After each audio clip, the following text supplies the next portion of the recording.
High school sports, we've got it covered. Overtime starts now. Hello and welcome to Overtime. I'm Drew Collins. And I'm Scott Lover. We have a full plate of football to serve up tonight. Could Harlem and Belvidere North keep up their strong pace in the Knigge 10? Tim Bailey will share his thoughts on the Knigge 10 picture. We have a big northern action from Winnebago in Rockford Lutheran, and we'll spotlight one of the biggest game breakers in the state line this season, Dixon's Landon Knigge. We begin with the game that had a playoff feel to it, Byron against Du-Pec. A non-conference game between two 5-0 teams from the Big Northern Conference and the NUIC. Both are Class 3A, and they could meet up in the playoffs. They have in previous years. It's the Gillies Heating and Air Conditioning Game of the Week. Byron entering here on enemy territory, and here come the Rivermen. Everybody ready for this one, boy. They've been waiting all year for this game. Byron mixing things up against a physical Du-Pec defense, stumping the pass off to Caden Considine for a first down. And Considine had 2 early touchdowns. On defense, he was playing up in the box instead of safety against this run-dominant Du-Pec team. Considine making the tackle on that play. But the Rivermen had a big surprise for the Tigers right before halftime. Play action by Lucas Rossell, and boy did it work. Brady Moore makes a great catch against good coverage for the touchdown. On Byron's next possession, Andrew Talbot goes to the air, and look at number 27. Rossell break it up nicely, and the ball ricochets right to Justin Anderson, his teammate, for an interception. Du-Pec led 14-12 at halftime. But the second half was all Byron. On the Tigers' first possession, Considine covers 20 yards, pretty much untouched for his third touchdown. Byron led 20-14. Byron's defense came up with a big fourth down stop near midfield, giving the Tigers the ball back. They go to Considine. Sure looked like Du-Pec had him stop, but Considine did not give up on the play, kept the legs moving, pops free. That's his fourth touchdown, covering 39 yards, and Byron led 26-14. And Du-Pec's offense just couldn't get anything going in the second half. J.J. Weidman going nowhere on this play. Ben Hively made sure of that with a tackle. Then it was time for Dawson Criddle to go to work. Here he comes, nice little cutback. He'll score a fourth quarter touchdown, and he wasn't done. Moments later, he comes back with another one right at us. The Tigers outscored the Rivermen 30-0 in the second half, and they won it 42-14. You guys dominated the second half. What was the difference? Yeah, no, we just came out, we played hard. You know, respect to Du-Pec. I mean, they're a great team. They play hard, they're physical, but second half, we made adjustments, and we just did our thing. What do you guys gain from playing this non-conference game against these guys? I mean, honestly, we were out of shape, really. We really were, and they weren't. They were very in shape. They kind of beat us up the first half, but, you know, now we're ready for bigger games. No, we just started sticking to Byron Tiger football. We know in the first half, I put the ball on the ground. That's my fault. I'm a team leader of this team. That can't happen. Defensively, we weren't tackling very well, but, you know, we toughed things out, played Byron Tiger football, and at the end of the day, we dominated the second half and got the job done. What an impressive second half by Byron. Quick observation here. Du-Pec really is physical, and they're going to be a handful for Forrest and Stockton and Lee Wing coming up. The Rivermen, though, just cannot get down over this loss because these next games are far more important than this one was. Yeah. Before we do anything else, let's find out who won our Athlete of the Week contest. Athlete of the Week is brought to you by McCloskey, Kessler, and Associates. Our finalists, Rochelle's Roman Villalobos, Belvidere's Nick Alvarez, Guilford's Chris Porter, and North Boone's Josiah Howard. And the winner is Belvidere's Nick Alvarez. Almost 1,800 votes were made. Alvarez received 48% of those votes. Congratulations, Nick. He's the second straight Belvidere player to win this honor. Up next, Knigge 10 action. A big game between Harlem and Freeport and the battle for bragging rights in Belvidere, and Tim Bailey to break it all down for us.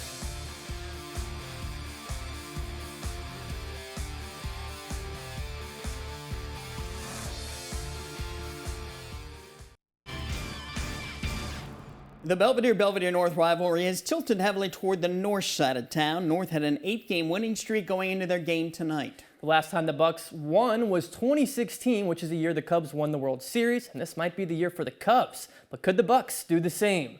They are much improved, and they met tonight at Belvidere North, and Coach Beck had the boys fired up for kickoff. And we'll start with Ben Bucher, getting the Blue Thunder going. Just going to follow his blocks all the way through the October fog, and going to work his way for a big gain. We saw 4, now let's check out 20. Eric Roman is so strong. Watch this, it takes 5 Bucks players to just bring him down. Look at those legs chopping. At the 1-yard line, Andrew Bucci sneaking his way in for the TD, and a high five for the guys in the trenches. And this is something you don't see every day. Watch number 2, Antoine Williams tips the field goal attempt. What a young play. That really gave them some momentum. And here comes back the Blue Thunder, Ben Bucher again. Shout out the downfield blocking, and once again, Blue Thunder. Look at the running backs. I mean, they're just so hard to bring down. That really showed tonight. And now we'll head on over to Mason Snyder. He's going to make this one 14-0. B North was rocking early. The Blue Thunder beat Belvidere 37-20. Our Nick 10 analyst Tim Bailey was at the game. He joins us in the studio. Tim, what was it about this Belvidere North offense that they put up so many points? What was it about their offense? Well, they just really executed, on offense. I like what they did. They came out first series, first play of the game, Bucci to Alexander. A quick screen, picked up 5 or 6 yards, and then they went back to their bread and butter. They went back to the run game.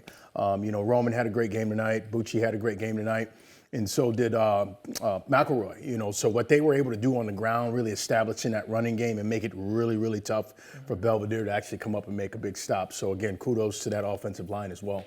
And Belvidere North didn't allow many points tonight, although the Bucks did come around there a little bit. So, Tim, what do you like about the Blue Thunder's defense this year? The way they flow to the ball. I mean, it's all 11 hats. Each and every play, each and every down, there's 11 hats flowing to the football.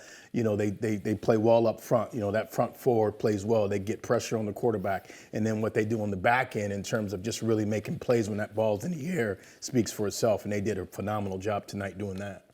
Tim, Coach Beck pulled his starters in the third quarter. What did you think of that move? I thought it was a smart move. I think it's now, you're getting close to that playoff time. So, you want to see, what does your second team look like? Getting those guys reps, I think, is vital right now at this time of the season.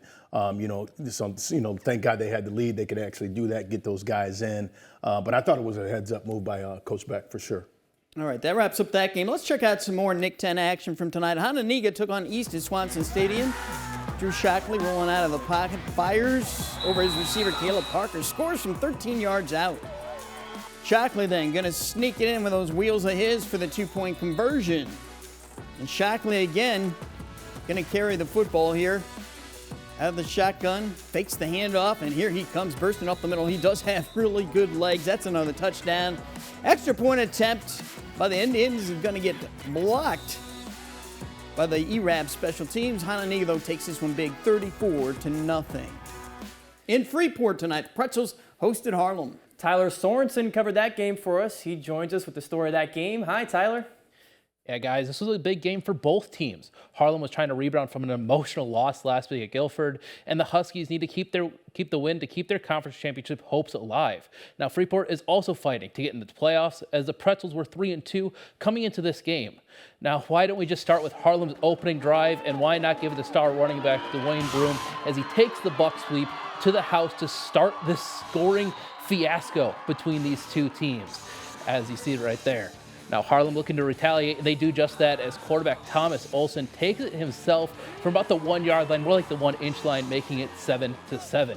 But Harlem would keep finding the end zone as low snap, no worries, just give it to Ladarius Foster as he waltzes it in for 6.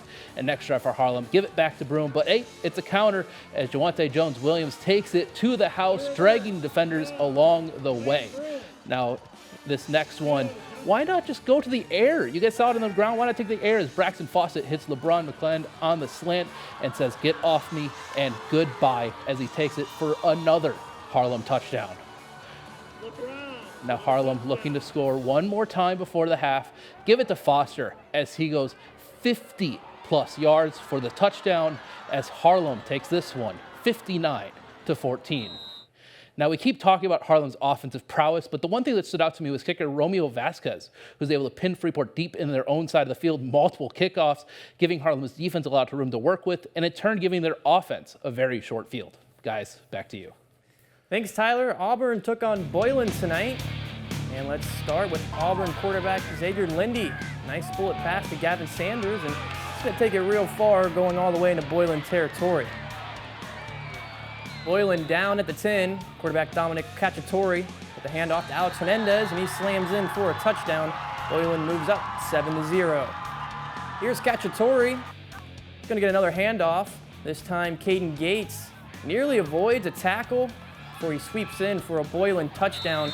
Boylan moves it to 14-0. And before the end of the first half, Boylan's Eli Farr with the bold run into the end zone for another touchdown. Last score was Boylan 35, Auburn 14.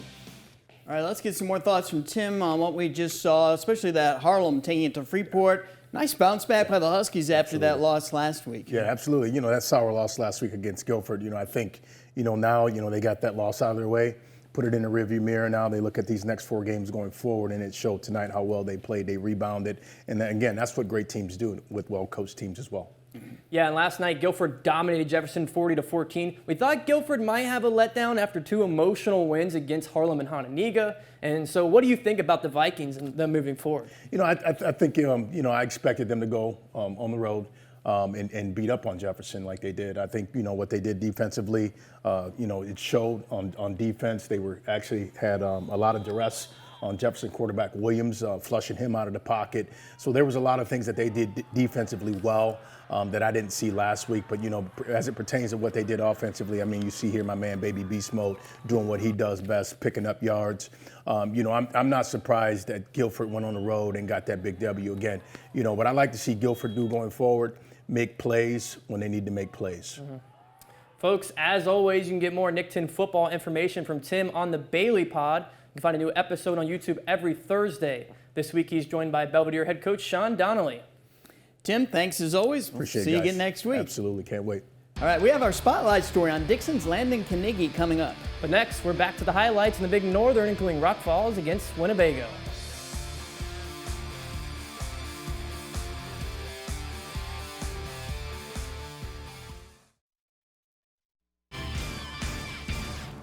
Let's dive right back into the highlights and roll that video. We go to Winnebago Indians hosting Rock Falls. This is Jackson Gustafson on a fullback carry for Bago on their opening drive of the game. That will lead to this next play.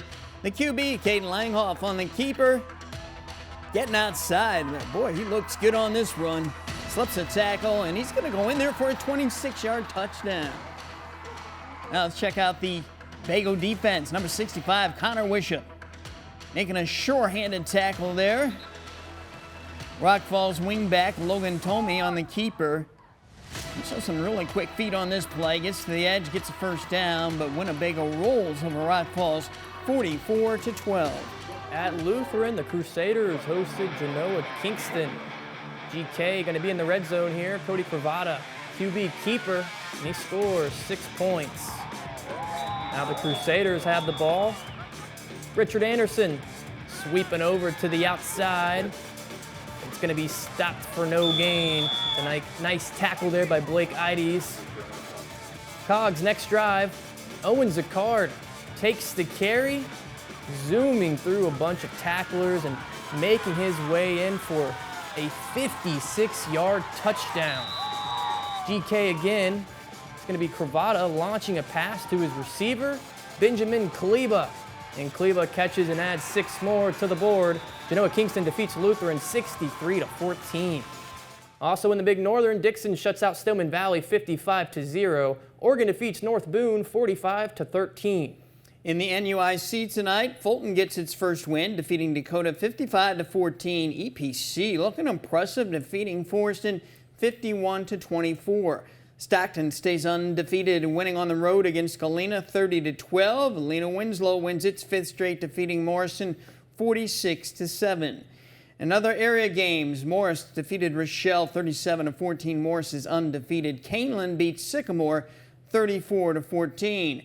Woodstock North defeated Harvard 44-8, and Johnsburg shut out Marengo 28-0. Lincoln Way West, a winner over DeKalb 52-21. In 8-man football, South Beloit beats Aldine Hebron 49-7, and Milledgeville defeats West Carroll 54-28. Polo defeats Orangeville 54-8. River Ridges beats AFC 52-12, and Amboy shuts out Peoria Heights 68-0. Up next, our Spotlight feature story. Dixon Duke has overcome some adversity to remain one of the most dangerous game breakers in the state line.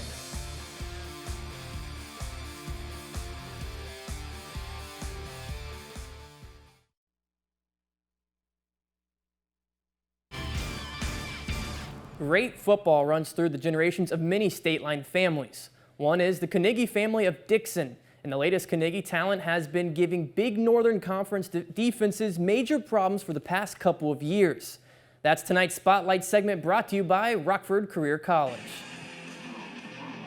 Undersized in stature, oversized in impact. That's the best way to describe Landon Knigge's role for the Dixon Dukes. As a junior, Knigge had 1,268 yards on 134 carries, which averages out to 9.5 yards per carry, while rushing for 18 touchdowns. Unfortunately for Knigge, he tore his meniscus on May 26th while lifting weights. His senior year flashed before his eyes, but there wasn't a doubt in his heart he would be back for his senior year. It was a big deal. It was kind of life-changing, and knowing like after surgery I had to do whatever I had to do to get back on the field. The rebuild of the knee was that same mindset, like you got to work hard to get back to where you were and stuff like that. You got to show up every day knowing that you got to work to get your knee back together. Even Coach Shaner had to help control Knigge's eagerness to return to full speed. I would say patience is not a virtue that he possessed this summer. He had to be coaxed into that, and rightfully so. He's a competitor, he's a hard worker. The questions of his return were quickly silenced once he got onto the field. Through 5 weeks of football, the Dukes are 4-1.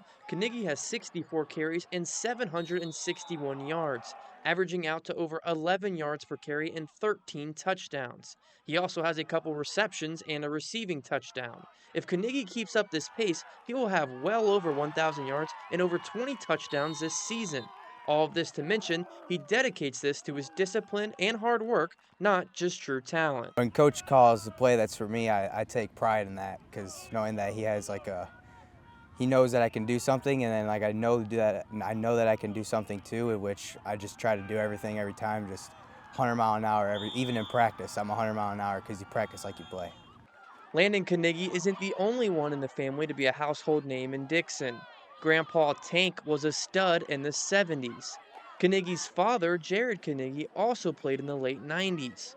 Both of them make sure to attend every single game. Jared coached most of the current players on the team when they played on the Junior Dukes as boys. The greatest compliment I can give him is he's a football player. That's just his mentality.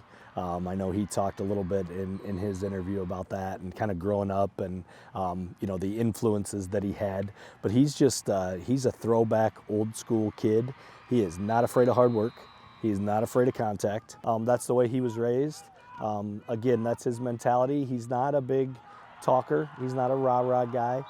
He's not a guy who wants to have some wristbands on or wear something flashy.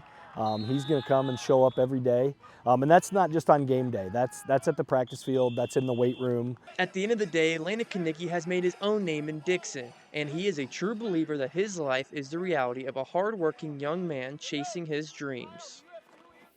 When Landon gets to football, you just hold your breath because you know there's a good chance he's going to do something electric. I just remember last year when he broke a bunch of long touchdowns against Rockford Lutheran, and I was like, who is this Knigge guy? Well, he's not a secret anymore. We all know who he is. All right, we'll be right back.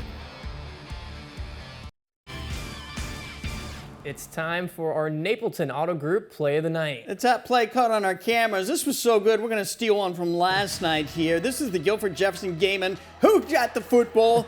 That's Keeson Taylor, the big edge man on defense, got his paws up there, got him for the pick six. Of course, we know he's got great hands because he plays tight end on offense there, but this was good camera work by my guy Drew here too, because a lot of people would have not got quickly adjusted to that quick pick there. And that's Keeson. That's why the Minnesota Gophers made him an offer this week along with Michigan State. That is our play of the night. All right, let's look at the updated Nick 10 standings. Belvidere North still leads the way at 6-0 with games remaining against Auburn, Knigge, and Harlem. Guilford and Harlem are a game back at 5-1. Knigge is 4-2 and Freeport 3-3. The Pretzels now, they need to win 2 of their remaining 3 games to make the playoffs. And they have to play Guilford, Jefferson, and East. Wow. Let's look ahead to next week. In the Nick 10, East plays at Harlem, Jefferson at Belvidere, Freeport at Guilford, Knigge at Boylan. Belvidere North plays at Auburn on Saturday at noon. And a look at the Big Northern Conference. Byron will be traveling to Genoa. Oregon plays at Stillman Valley. I like that matchup. That should be a good one. North Boone will play at Lutheran, Dixon at Winnebago, and in a non-conference game, Illinois Valley Central will play at Rock Falls. And next week, we will again be back with you here on Fox 39. We will keep you posted on the start time. And a reminder, you can find highlights and scores anytime on our website, mystateline.com. All right, well, that does it for this show. Thanks for watching and enjoy your weekend.